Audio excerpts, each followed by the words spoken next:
So it's really important to me to have this at an angle.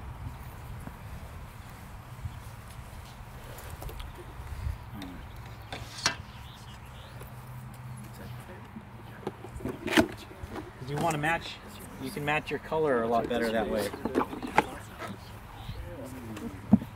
Is everybody here painted outdoors for the most part? Yeah, everybody? Awesome.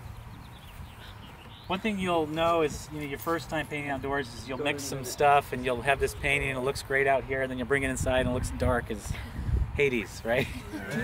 Yeah, part of the challenge as well is knowing what's going to happen here, because it's ultimately going to be seen indoors, and so you have to compensate a little bit for that, and part of the way is not to get too dark.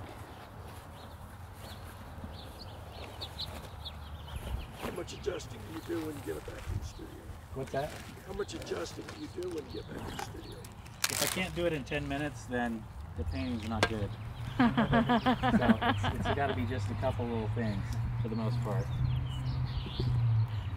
I just don't want to kill the spontaneity and the freshness. Do you ever use an umbrella when you're painting into the light like this? I hate umbrellas. It's too much hassle. Usually there's a breeze, like in California. It's better here in Utah, but in California there's the breeze, along the coast. Sure. So I'm just not a huge fan of all that.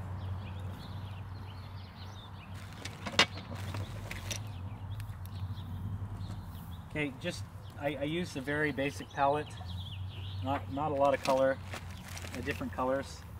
It's more important to me to paint relationships rather than absolutes.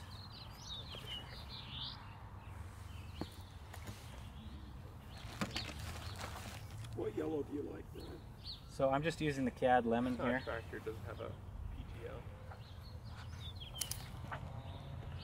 So to give you the color palette, it's CAD lemon. In this kit, I have several kits. So this particular one doesn't have.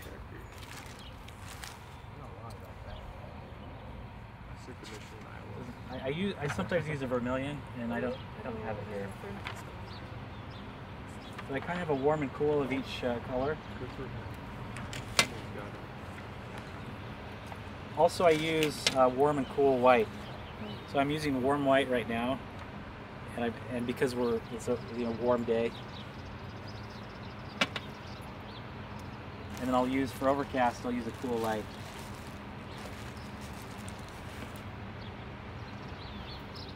So I have CAD lemon, Indian yellow, CAD red light, alizarin crimson, burnt sienna, ultramarine blue. What are your two whites? Gamblin makes them there. There's warm white, cool white. Oh, okay. And basically, so part of plein air painting is a little bit about speed.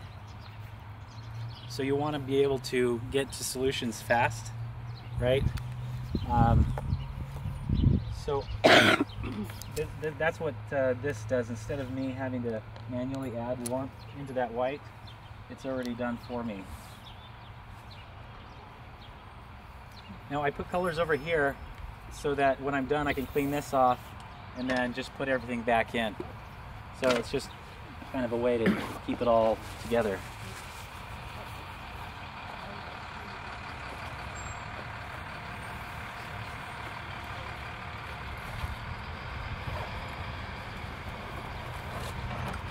Okay, I'm using just Gamsol to keep the paint ready to flow. And sometimes I add a little bit of Galkid to it. But today, where it's a little bit warmer, I don't want to have it. I don't want to have it become too sticky too quickly. So I'm going to not use it. Do you ever have a problem, like when you're traveling airlines with your gown saw and gal kits, or they don't bother you with that? I haven't had any problem with it. Nobody's taken it yet. If you wear a Strata hat, no one asks questions. That's right. I mean business. Step on through, sir. Okay, you can see I have just a variety of bristles and stuff like that. And then I use a couple of these kind of rubber palette spatula kind of things, as well as a palette knife. Again, this is not like a setup. This is one of my setups, and this is what I happen to have.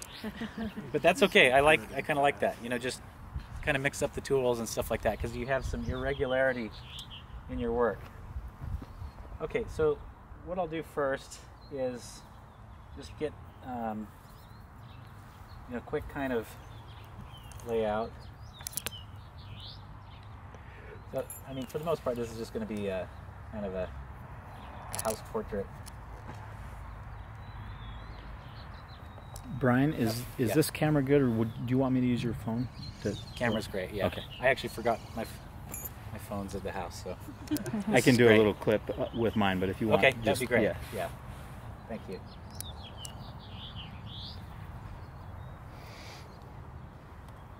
I wish I could hire Howard as my marketing guy, but he's too expensive. Charged by the square inch.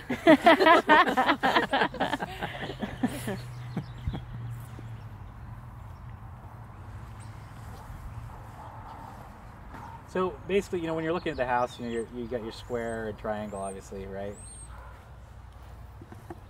And then you look at the proportion of it, and you see this area is very similar in terms of its square quality. Now, if I'm doing a house portrait, I'm going to just, you know, I could keep it very, you know, similar from side to side. What I might do is just, so it's not too static. And this car over here is kind of interesting. I might just shift it over slightly.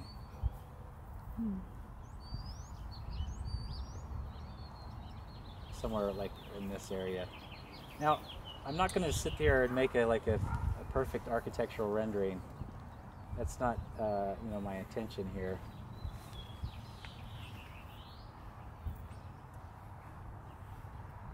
I want the painting to have a little bit of life to it. You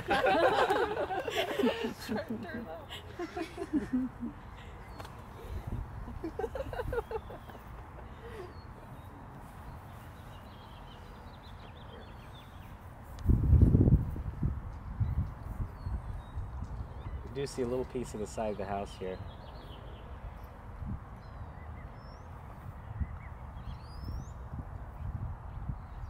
Now, the thing that's interesting is not the house. I mean, this is not a, you know, I said, you know, this is a house portrait. Certainly there's the subject part of it. But the part that's interesting to me is you've got this area here, this shadow coming across. I just like this, you know, the bright green against this cool green here, and then this little piece of light that's right here on the top of the roof. And maybe we catch a little piece of it as the roof comes off here. Those are the kinds of things that are the most interesting, like the relationship between those light areas. Shapes. What's that? Yeah, in terms of shape, yeah. Shape, and also just the color temperature differences, like, you know, how cool this shadow is here compared to how warm and bright that part is. In some sense, you're composing an abstract painting. Exactly, yeah, absolutely.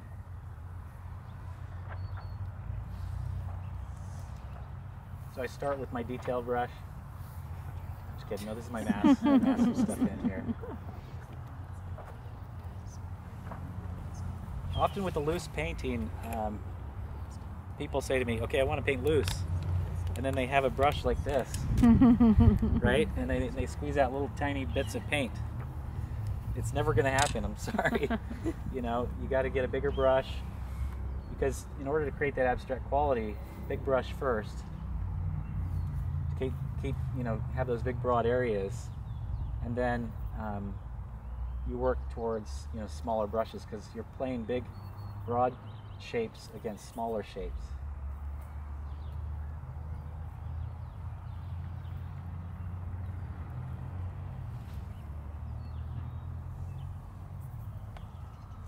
The other thing I'm doing is I'm squinting down to make sure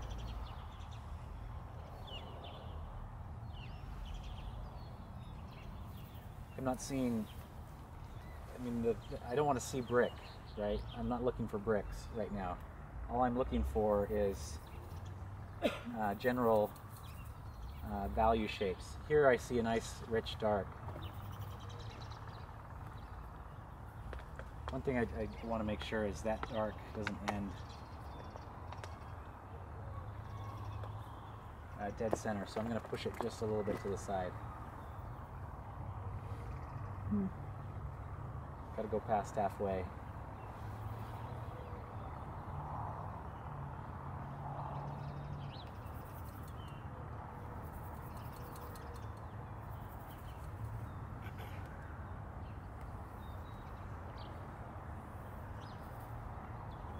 I'm always painting the shadows first. Shadows are going to move around, so get those down first so that your lights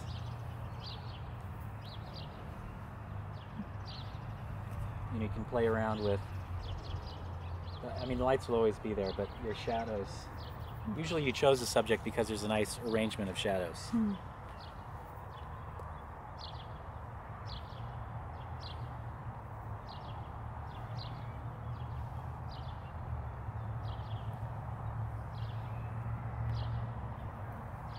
Now even back in here, there's that tree that kind of just barely comes up above and to the side. But what I want to do is maybe design that in a way that's more interesting in terms of the needs of the painting. Now, so part of me says, okay, let's make sure that there's a certain amount of accuracy in terms of that value and color.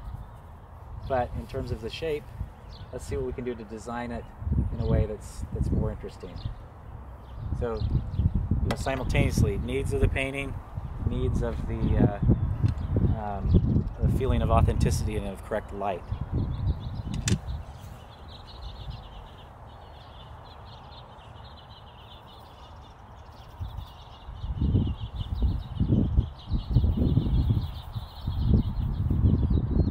I'm not using white yet. People get into the white too quickly, generally speaking.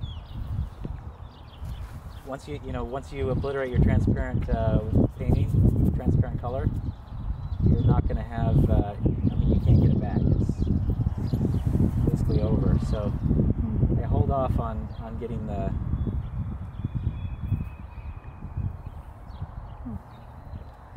Now I'm not afraid. I'm not drawing all these tight lines and then filling it in. Okay, painting past the form, then I'll cut back into it.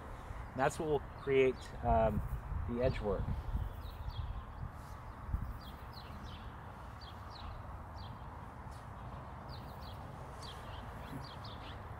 Do you like a white ground because you're like the transparency, or is that? I like to spot tone it instead of have some.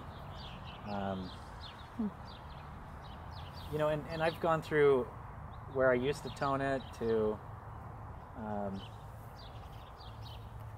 because there's a certain logic to why you'd want to do that too. This is my current desire, right? It just achieves a certain effect when I'm spot toning it. Spot toning is where you're creating transparency over one place. So one of the reasons why so back here, if I tone all this kind of a transparent brown, I hate brown back there. I want it to be blues. Keep your browns out of those distant areas, or else they'll feel heavy because they're earth. It's earth. It's literally dirt that you're putting back there, and it's not going to feel as distant as it should if you have brown back there. Now, again, it just depends on what you're after. Obviously, for centuries, they put a brown wash over all their landscapes, right? So if that's your thing, then by all means, it just depends on what kind of. But I think the Impressionists started to realize that, it's not brown but violet.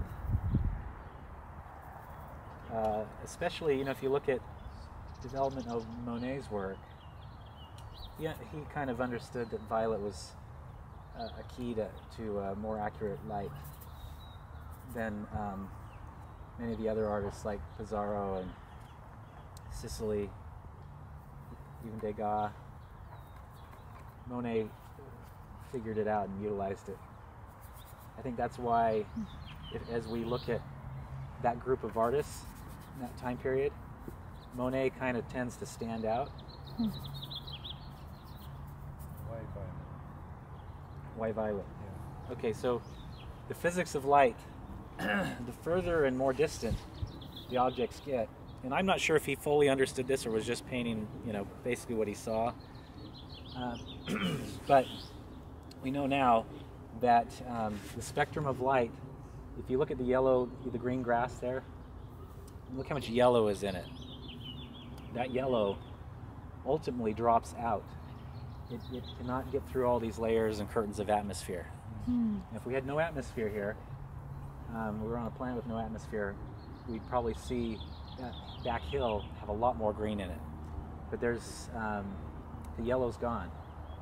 And all we're left with is, blue and red, right? As it goes back in space.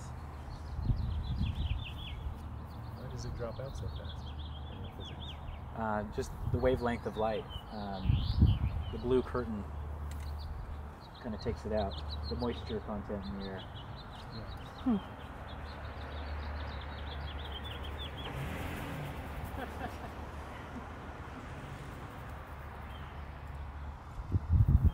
Did they now just find us? Maybe so.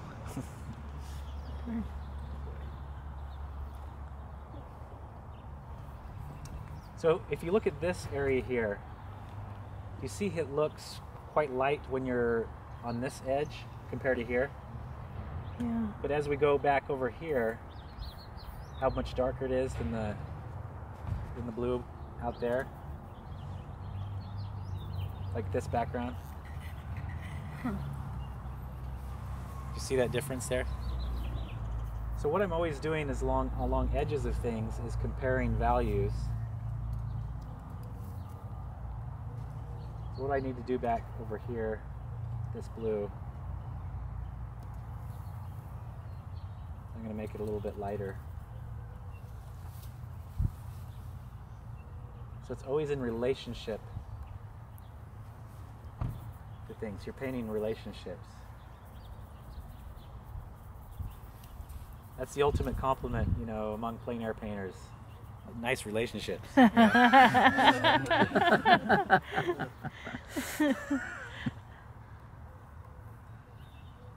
anybody's hat? Someone left to find. Mine. Thank you. Now I have a hat.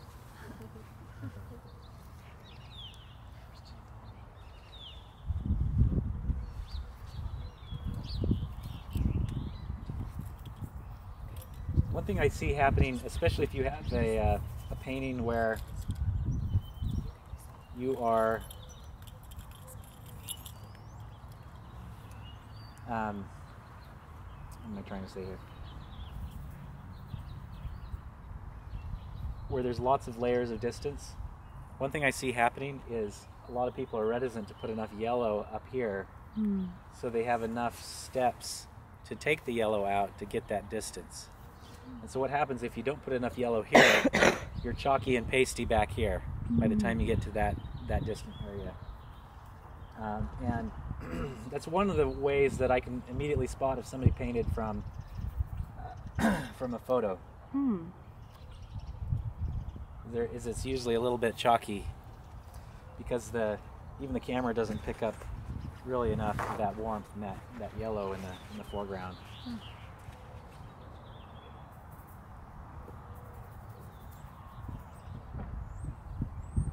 So again, I'm holding myself back from being like overly accurate because I know the edges will be more interesting if I do that.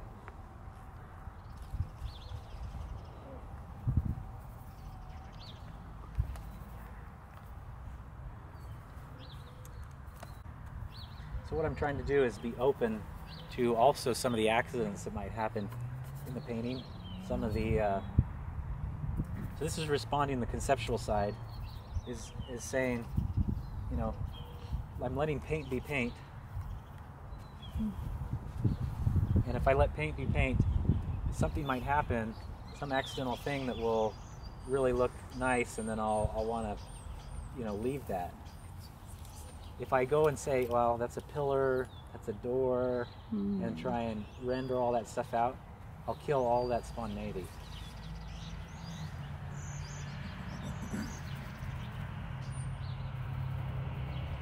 That's why you paint left-handed, right? That's right. Yeah, you should see with my right hand.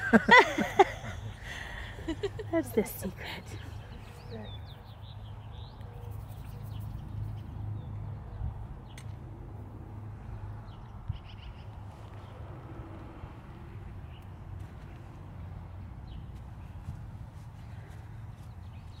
Now, even at this most basic level, you should start feeling, you know, a bit of the sense of light.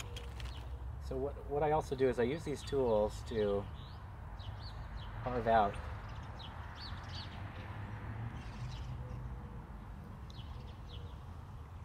I'm just measuring an angle there.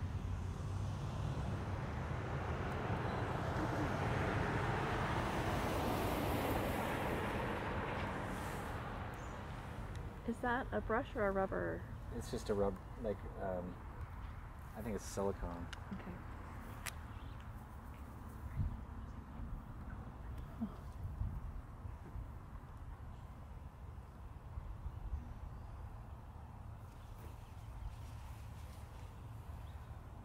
That is going to go more right here.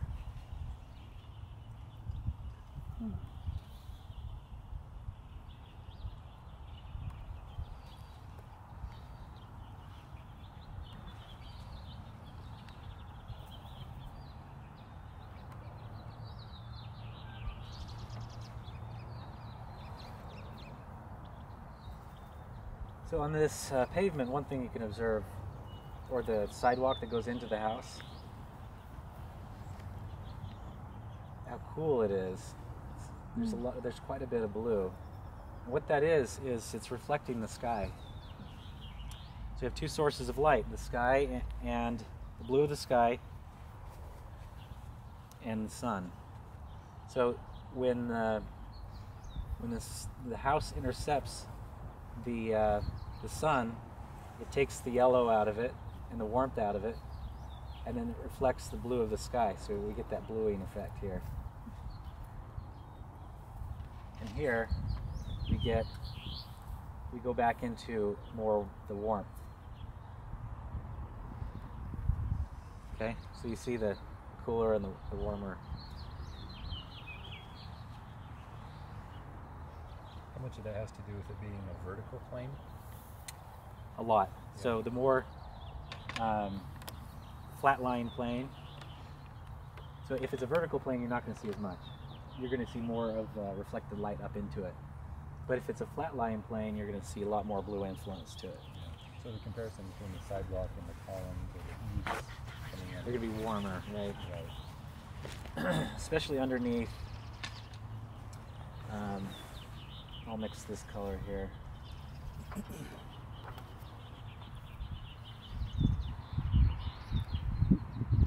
Is the warmth underneath here. This is much warmer than that. Does everybody see that? It's lessons like those that you carry into your conceptual work, right? Exactly. Yeah, that's an excellent point.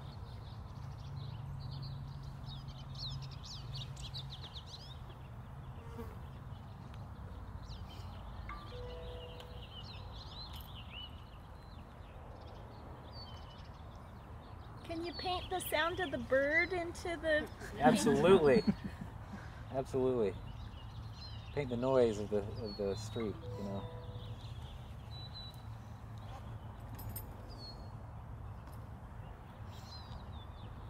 I think that it really does influence, you know. I know people go out plein air painting with your headphones on. And although it's a good idea in San Francisco so the bums don't bother you, I think in general it's better to, you know, really be open to what you're listening to, and just being immersed in the environment. I think it will definitely add to the beauty and charm of a painting. You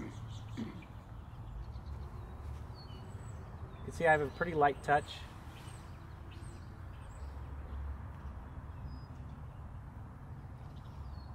I'm not like slamming into it or necessarily scrubbing. Just keep it. And actually, you know, most comfortable position is back here. You know, that's why we have these long handles. There's a lot more expressive stuff when you have it back here. If you're gripping it up here, choking the brush, you're not going to have. You have control, but no expression.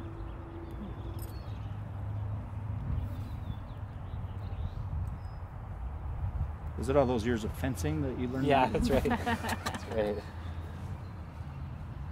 You know, I could never get into that class at BYU. I never had enough credits. It seemed like you had to have 500 credits to get into that class.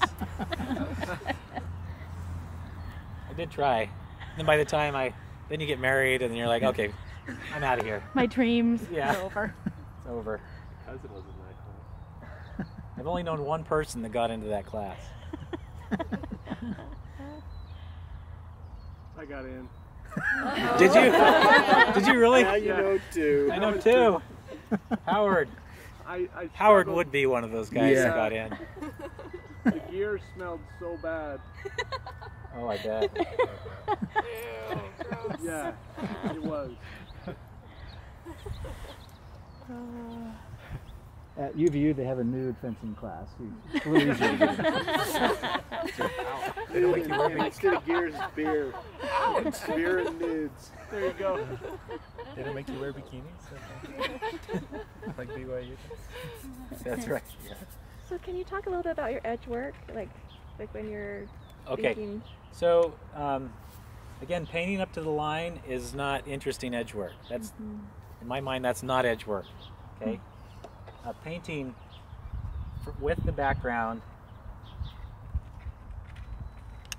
Here, I'm just going to fix this edge real quick, and then I'll do it.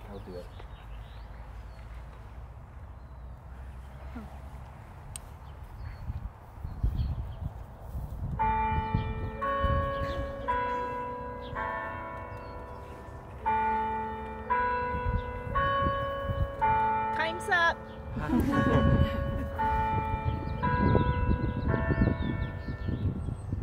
Okay, so this is edge work.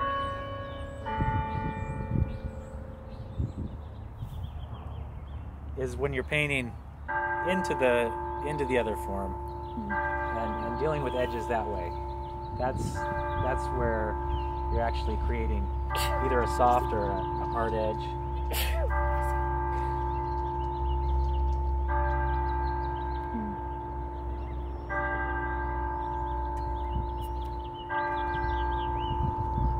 How do you know when to lock it in? Or is there Sometimes, I mean, it's just you decide that, you know, like this area is obviously going to be an important point, and so it's good to dial in some of those major things first. Like over here or here may not be as important. So I do try and get maybe one or two things that are fairly accurate at the beginning. But you want those relationships to stay open for a while until you're ready to really lock it in. Yeah, exactly. And then you probably have a hierarchy. Right. In terms of, is it this one first, Right. that probably this one first, that second, that third. that Because sort of the thing. space. Because of the spacing, things, this is closer to us. Right. You're going to hit that, you know, a little bit brighter. Yeah. So you get a sense of the clarity being foregrounded. Right. Fuzzy as it goes. Yeah, and even though I see, you know, very sharp things going on over here and over here, again, in terms of concept, where is it that I want the eye to go? You know, everything's going to be equally lit.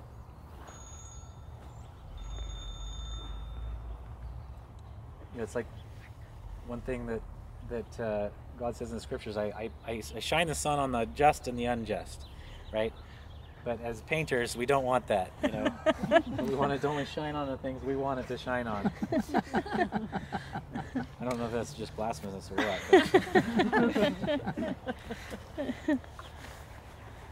But that doesn't mean it's you know, complete shadow. Sometimes you can put it in shadow, but what it can mean is that you diminish it slightly, right? Right. You know, like a nose. The nose would be like the high highlight, and everything else kind of has to, you know, the hierarchy. What do you guys call it? Hierarchy of highlights? Yeah. Yeah. Okay.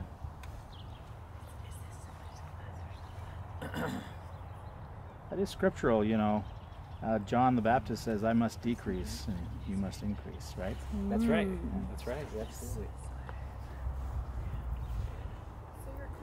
And what that means is there's only one focal point, not That's two right. focal You can't points, have, right? yeah. Oh, you Baptists, you must decrease. That's right.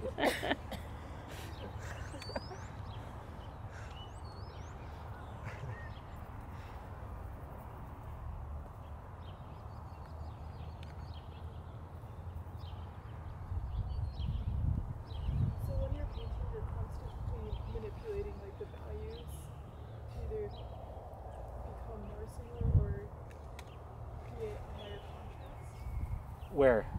Like, Oh, so like over here? yeah. Yeah, I'll keep them closer together. And we're talking about a half note or like a whole note by the time you get onto the edge. So slightly.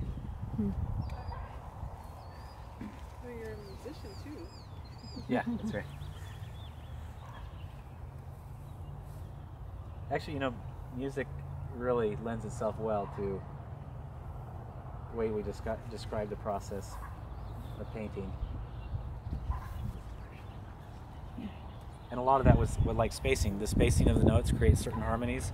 Also the spacing of color, the spacing of actual, you know, physical design elements, all lend themselves to dynamic or static design.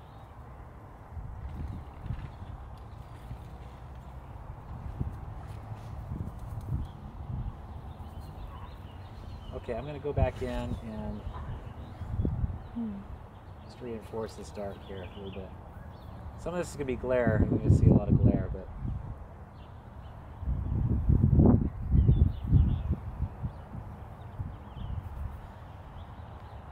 now I don't want to say, okay, that's a pine tree. I need to start doing all these little pine tree things here.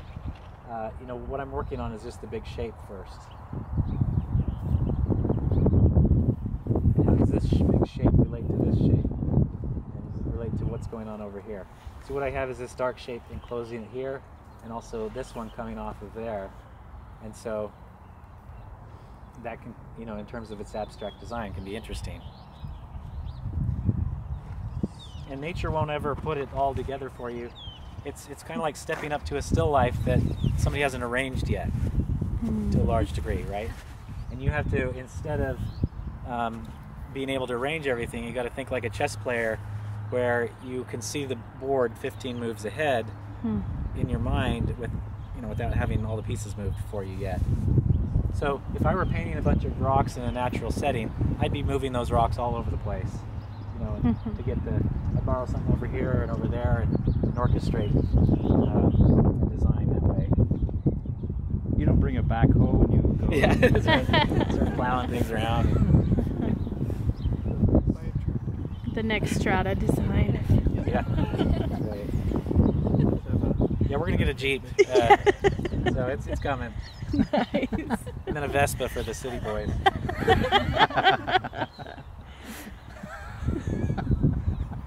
Actually, there is an artist that has mounted on his Vespa a tripod thing, so he just pulls right up and then opens his easel. He doesn't even have to get off. It's awesome. You might know him. It's Stephen Lee Adams. He's got the setup, built-in chair, everything.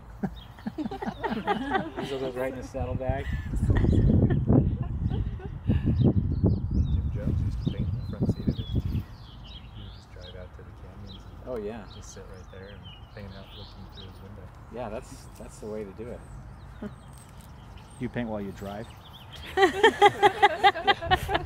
I'm I'm just waiting for autonomous vehicles so that I can do that. I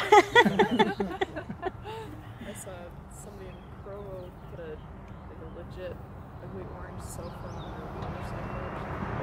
I don't know how they could bear it,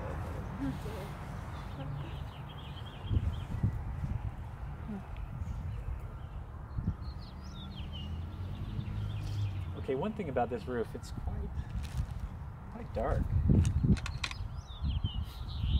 I painted this once a couple years ago in the snow. And I got to forget everything I learned at that time because everything's so different in terms of its values.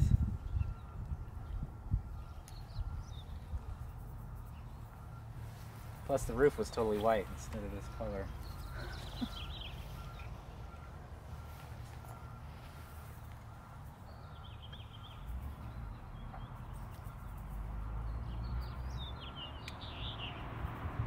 Another thing absolutely essential is, having a hat. I could not. Well, it says Strata. Yeah, exactly. Yeah. I can tell you where to get them. No.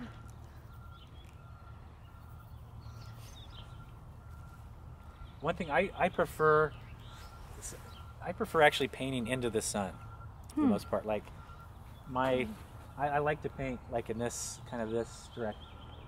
direction. I know some people like to do this, and they're wrong. No, just kidding. No, there's interesting every different way, but you'll find that you will gravitate towards one way over another. Now, if I was painting this way, I'd have to have an umbrella to do it, because there'd be so much light on this, it'd drive you nuts, right? But I prefer everything in a shadow, so that's why I'm painting kind of in this direction. So there's a lot of practical, considerations when painting outdoors, just dealing with the elements. So that's the hat. That's the hat. And the beautiful curly bangs, right? That's right. That's right. You should cultivate that, Joe. Hey, that takes a long time, okay? Why Joseph and I are studio painters. Yeah.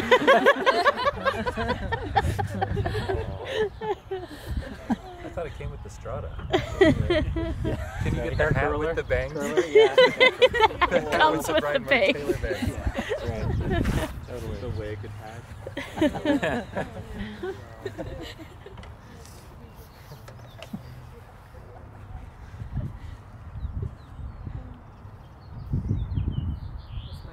I wish I could grow it out far enough so that it would just shade. I wouldn't even need a hat. The Bob Ross thing. Or Jill.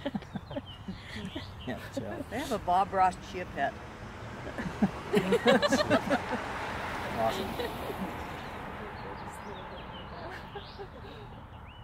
So when you're painting architectural elements, Yeah. I struggle, some of them look, like when I do a shadow under an eave, Yeah. sometimes they are very sharp, but when I paint them that way, it looks garish. How do you avoid that, or how do you manipulate that? Okay. That hard and soft. Excellent question. And this is one thing I've discovered over years of painting is that internally, within, for the most part, keep your edges kind of soft internally. Okay. Okay? But externally, it's the big, broad relationships. That's where you want your sharper stuff on the external parts of it. Okay? Because if you're doing sharp everything in here, it'll look really hokey, Yeah. right? It won't look atmospheric. Right. Okay. Huh.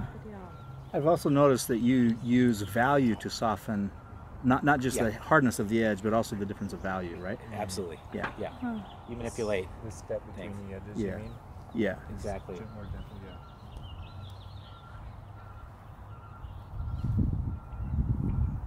yeah. The other thing is, see, the white here. Yeah.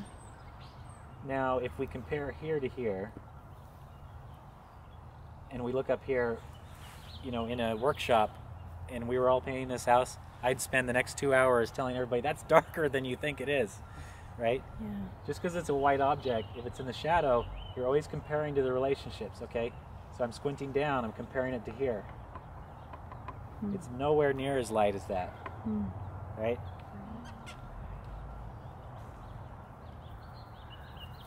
And by the same principle you're talking about edges, you may want to even understate its lightness just so that it sits into that shape, right? Absolutely. Absolutely, yeah. The internal shape. You must have read the lesson plan. Like an elder's quorum where somebody just goes off and does the whole lesson in one comment. You're like, what do we do now? We have discussions now. You go for that quote. It's not going to happen anymore.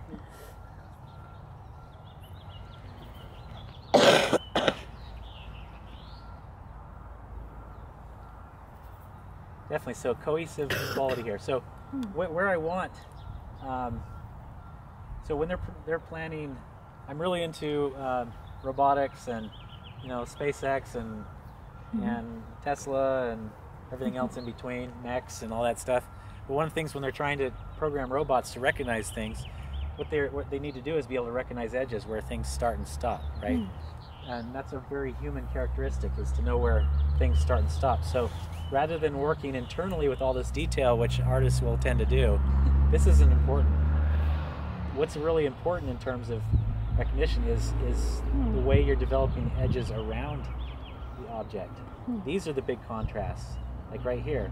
See that big contrast there? Everything in here, when I squint down, gets soft.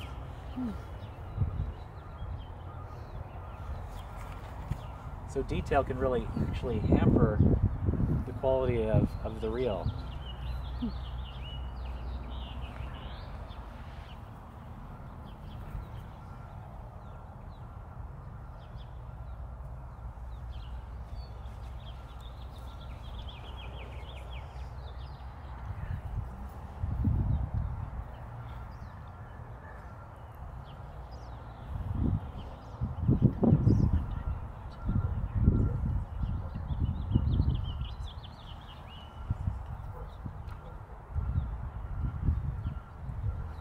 Joe's comment about value, you're also doing it with temperature. Like you said, you want that dark shadow on the lawn to be a different temperature. Than that, yeah. Yeah. So the other thing that happens, and this is something that I'll play up in the conceptual work, is that as an object pulls away from the thing that's casting the shadow, the cooler and bluer it gets. So I'm just going to exaggerate it just in order to make the point. But if I go cool there, that will further emphasize the difference between the warmth here and the coolness there, thus enhancing the feeling of light.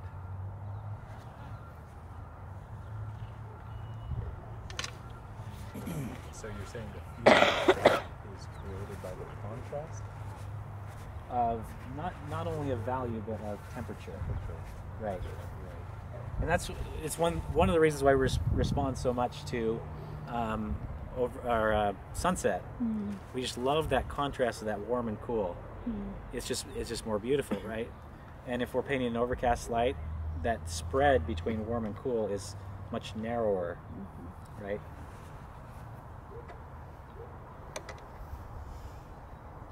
And so one of the keys to depicting an accurate sense of light is getting the correct spread of temperature difference.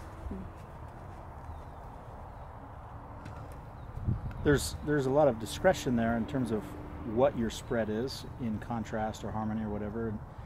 It would seem that the conceptual work, for me, that's the hardest realm to make those judgments when you don't have something right in front of you. Right? Absolutely, yeah. And so often I'll use, as a secret, I'll use a plein air painting as the notes. Yeah. And as the temperature spread. Yeah. Which can really help with that. Say that last part. I actually use a plein air painting in my conceptual work. So these become important notes, that you take indoors.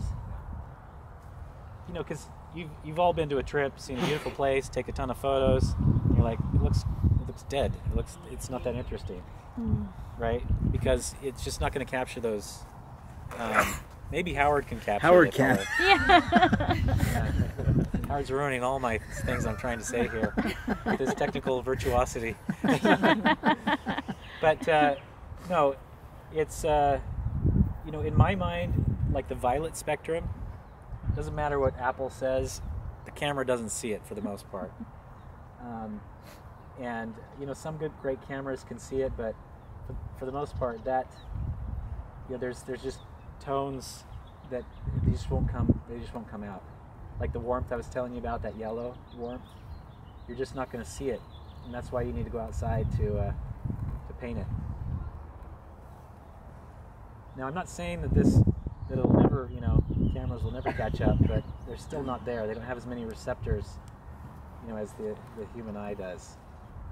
That's really true. I mean, as good as they are, they're just nowhere close yet. Yeah, so.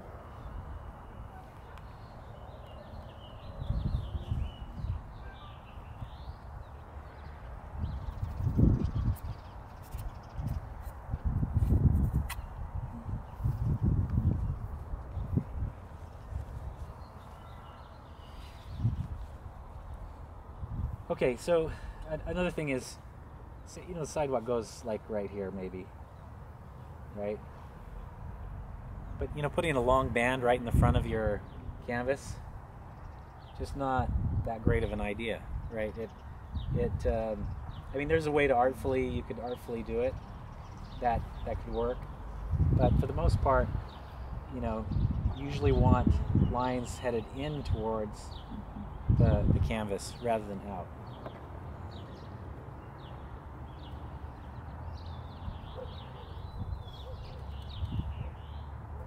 So what I'll do is I'm going to deepen the value slightly.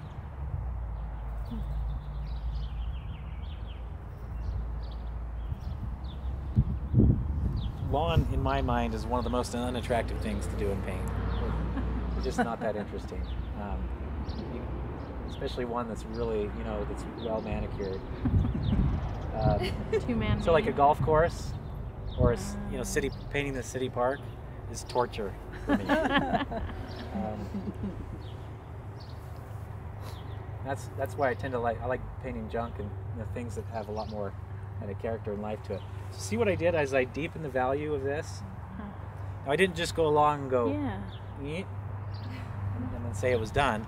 What I did is you know, give some, you know, vitality and life to it by varying my stroke.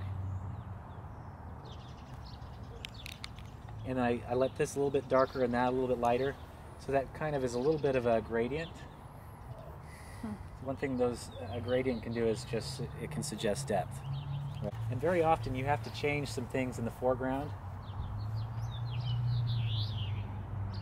in order to get it to work with the midground. Because naturally speaking, the closer the objects are to you, they're just going to have more contrast, a lot more contrast. But your eye, you don't want it in the foreground, you want it in the midground. So you have to intentionally, in the foreground,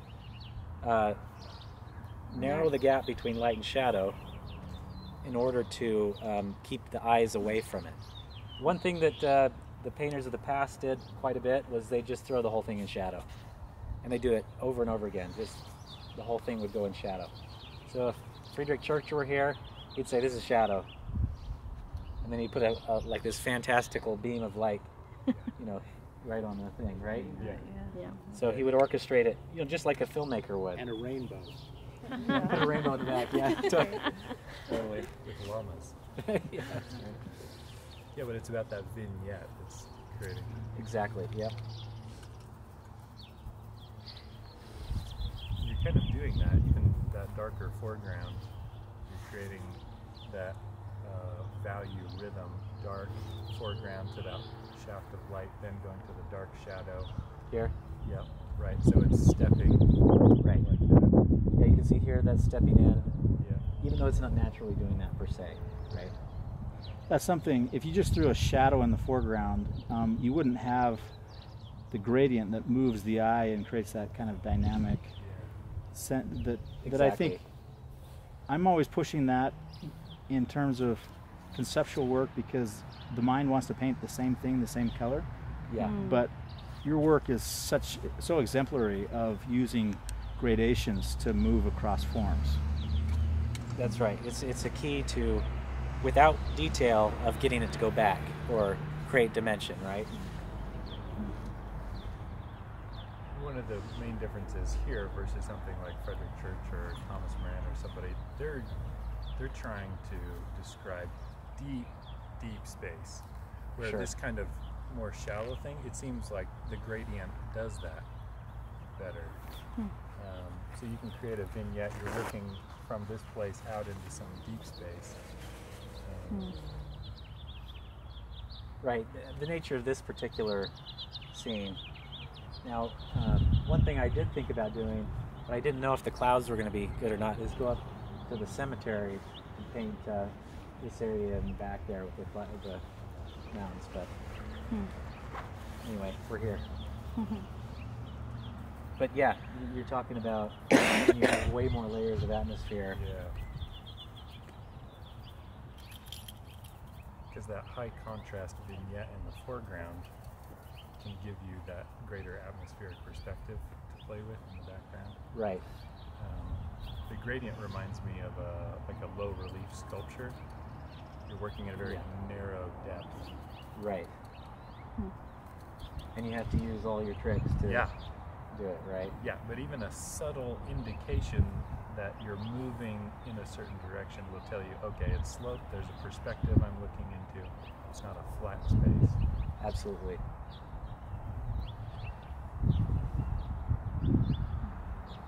So here, what I'm just indicating is maybe the edge of what would be the shape.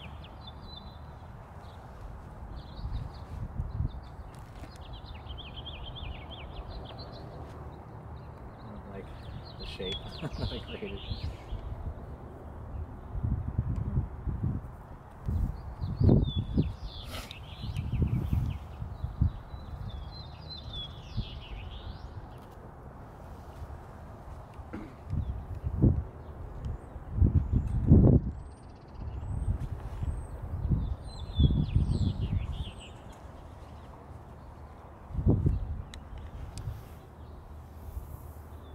I'm cooling off because I don't want it to compete with the greens here. Plus it's darker because it's more of an upright plane.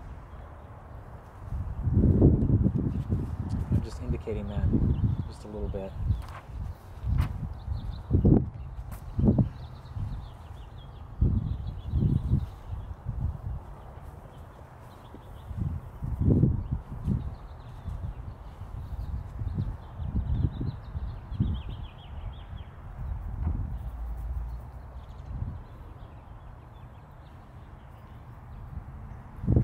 How long have I been going for? 45 minutes. 45? Okay. We'll give it another kind of 15-20 minutes. That's okay.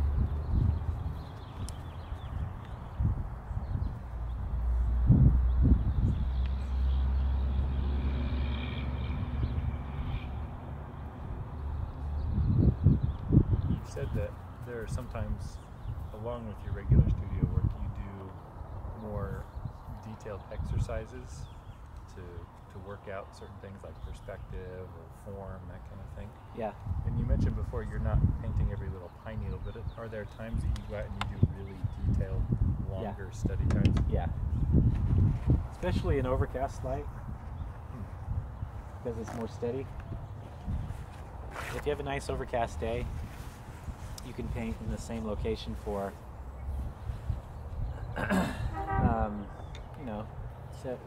quite a few hours. Yeah. But here, we're going to soon lose this shadow. What size pinky are you using? Yeah, exactly. My favorite tool. And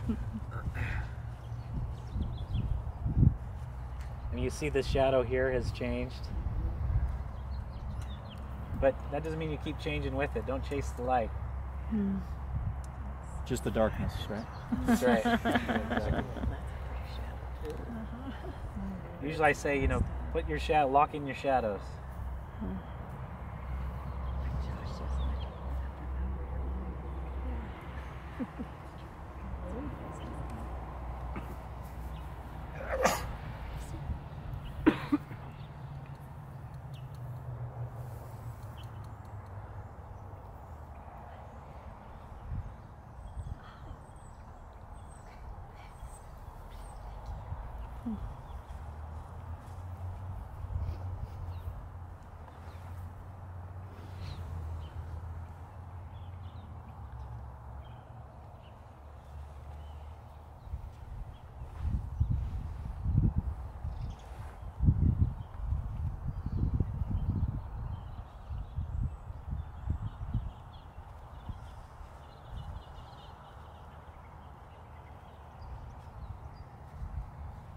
Now, there's, I said lock in your shadows, but I'm going to do a little caveat here.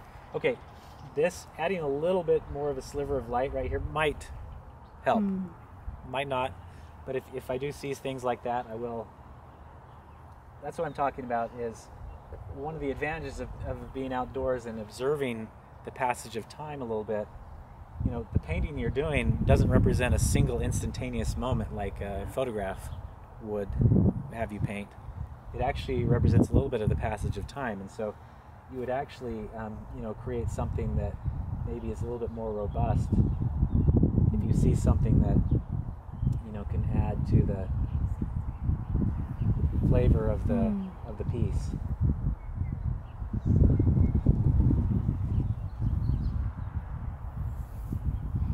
Who knows, I might hate it, but I'll just throw it in there.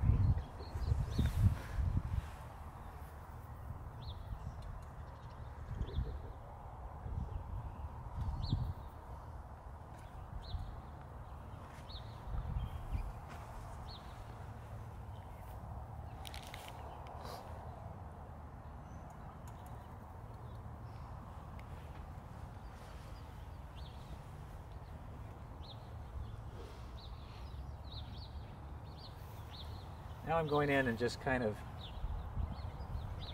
maybe fussing around a little bit with a few of these kind of more nuanced.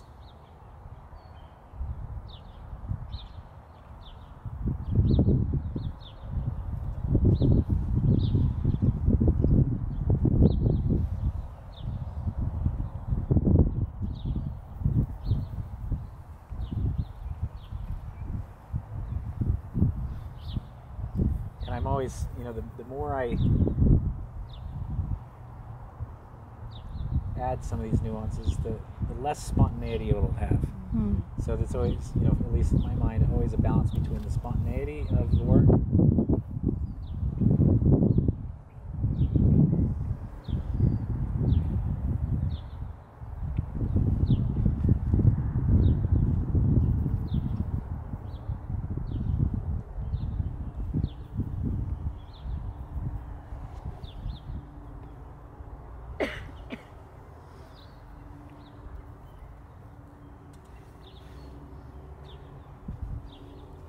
definitely underneath that eave. Anything that's under the eave, the softer you want it to be, because you want it to sit back into space. You want this to come forward. And the whole purpose of, I think, you know, adding a little bit of light there, or why I think it could help, is just adding that dimension. A little bit of contrast right there can definitely help. So, you know, I could even get a bit, you know, a little bit more paint and just ride along that to help also a little bit of a texture element to kind of pop that forward just slightly. I don't know if you were consciously doing this, but that lower tier of the roof is more upward facing, and so it would be more cool than the upper tier. Right. And you have it much more purple there. Was that intentional? Intentional, yeah. Yeah. And I played it up. I mean, it's not, you don't see it there as much, yeah. but it's definitely the principle, right? Just like I played it up here, I do it there as well. Now, one thing I have, so back here as the shadow recesses, you know, these areas need to be soft. So that this, again, Same principle here. Soft back here, soft. So that this area can be sharp. As a slow guy, I sometimes find that I have to lie my way through the spontaneity, especially at the end, like sort of impose spontaneity at the end, so Afterwards? it looks like, yeah. Oh, sure. Do you find that one of the last steps is sort of revisit the unity and the spontaneity of it? Absolutely. Yeah. Yeah, absolutely. And a lot of times, the more, you're going to have more spontaneity towards the edges of the canvas than you are into the center of the canvas, or whatever you want the eye to rest on.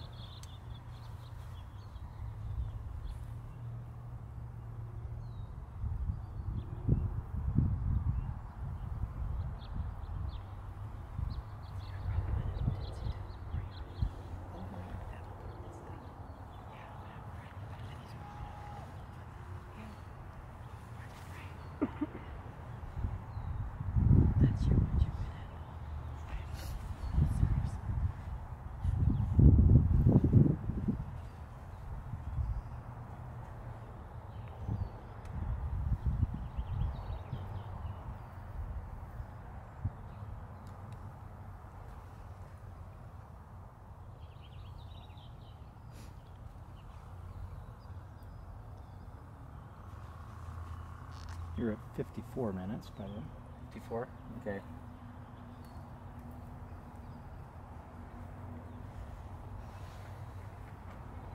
And we're going to get into the kind of tedious part here, and I don't know if you need to watch that. Because the important part is, in my mind, the important stuff has been done. And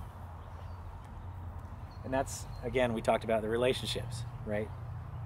How does this relate to this? How does this relate to that? How is this relating to that? Those kind of big relationships, that's the important stuff. Everything else is just kind of, finessing things. So 95% of my life is a waste.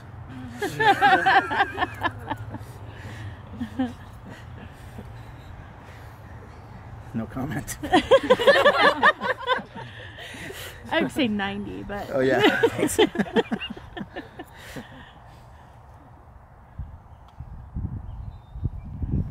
What size strata is this? This is the big one. That's the biggest one? This is the biggest one, yeah.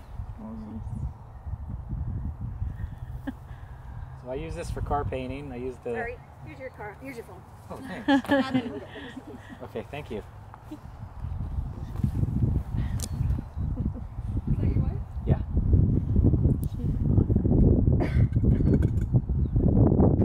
Can you see that this car has there's a cool note there? Where the shadow side of the car. Missing tire? What's that? The missing tire? Can you see it? Maybe you can see it. The reason why that's important, not because there's a car there, but because there's this warm here. And if you have this cool back there, it can create that warmth. So I'm always looking for things like that, little contrasts and stuff like that. Smaller areas that can further enhance the warm, cool thing going on. You didn't want to make it a car, you just wanted to use the... It's ultimately a blob of paint, or just a value. I could turn it into a car. That's boring.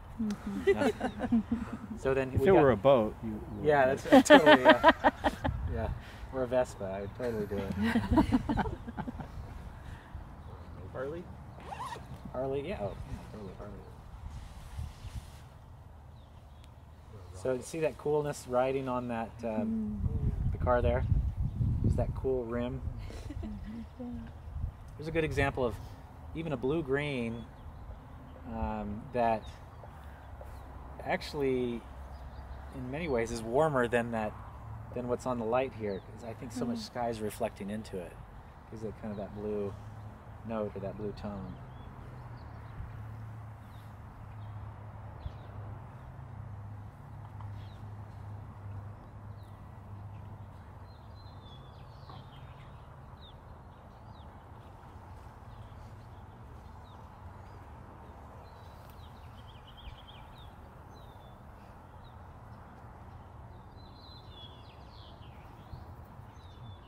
So now, as I've got the major relationships, I can start to pop things in. This is a really hard value to get, and there's no way I'd attempt it at the beginning. You know, I did the easiest stuff possible first. The obvious stuff. Obvious stuff, how do you tell if it's obvious? Well, you shouldn't have to tell, right? You're just like, oh, that's dark. Okay, I can do dark. I know how to do dark. Like right in here.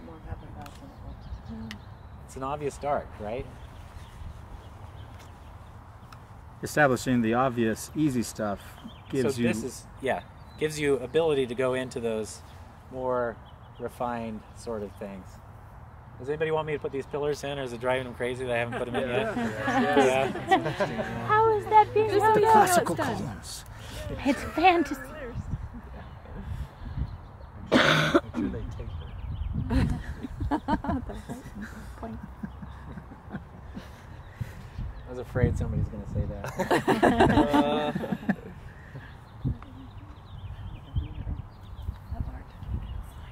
Okay, now we've got a column right on the edge there, right?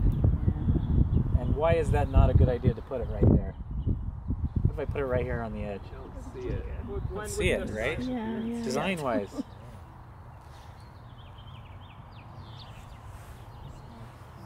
So don't put it in if it doesn't add to the design.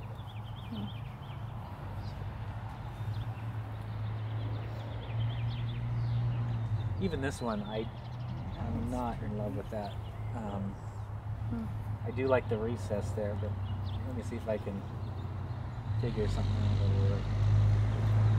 Are you painting over thick paint at this point? It's pretty thin here in the shadow area. Okay. So areas where you can go thick is more like right in here. Sure. So you see how that's where, you know, the light will hit it. When you're adding titanium white, which is the same stuff that goes into sunscreen, you know, light bounces off of it. So that's where you're going to get, you know, that's where you can put your really thick impasto stuff. Don't put it in these, you know, the smoother areas like that. It's not gonna add to the painting. You ever use sunscreen with lead in it? It lasts longer, I've heard. Yeah, that's right. Makes it butterier, right? Yeah.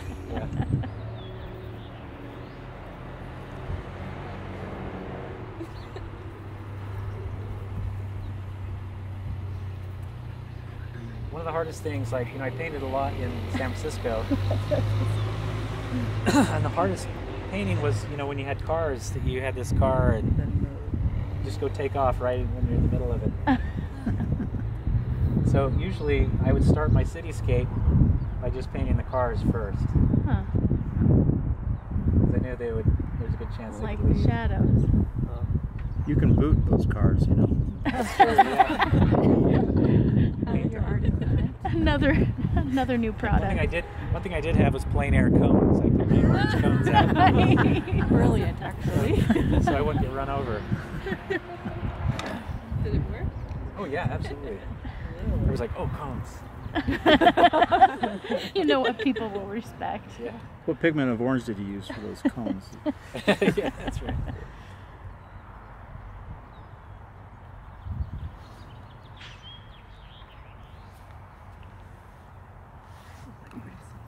So one thing I could do is, you know, from in the background, instead of just having it all flat, it could slowly have we talked about gradation going this way, maybe this area up in here in this corner.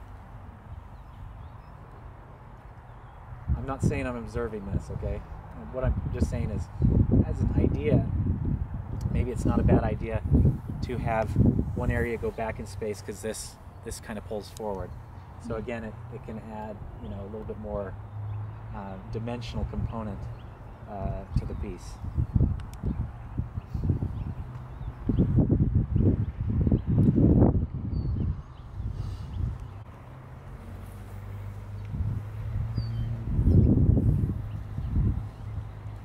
One thing I'll do right here,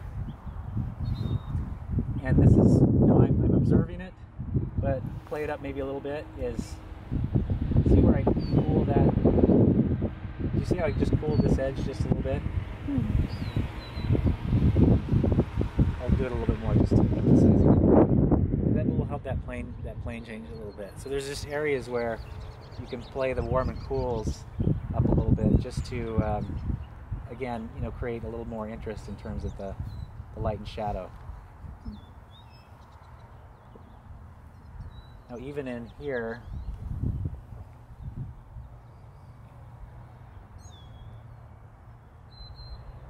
I could add a little bit more, because there's a lot of reflected light going up into this.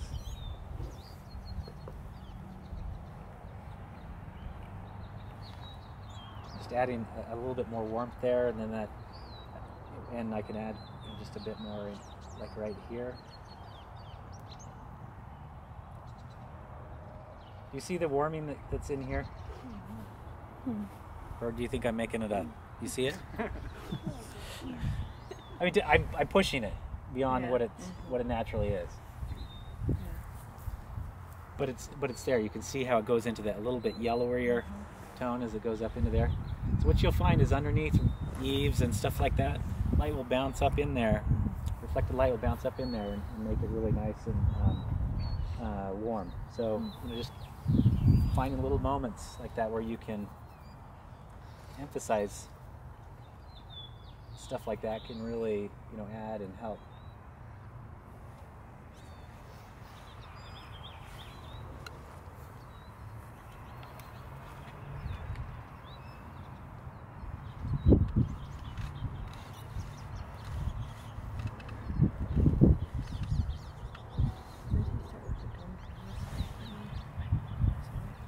All right, I think this is kind of as far as I'm going to take this, but hopefully that was helpful. Just leave it there. Thank you. So come up and look at it. You've seen it. Most of you have just seen it at a distance, but go and look at it up close, just so you can get a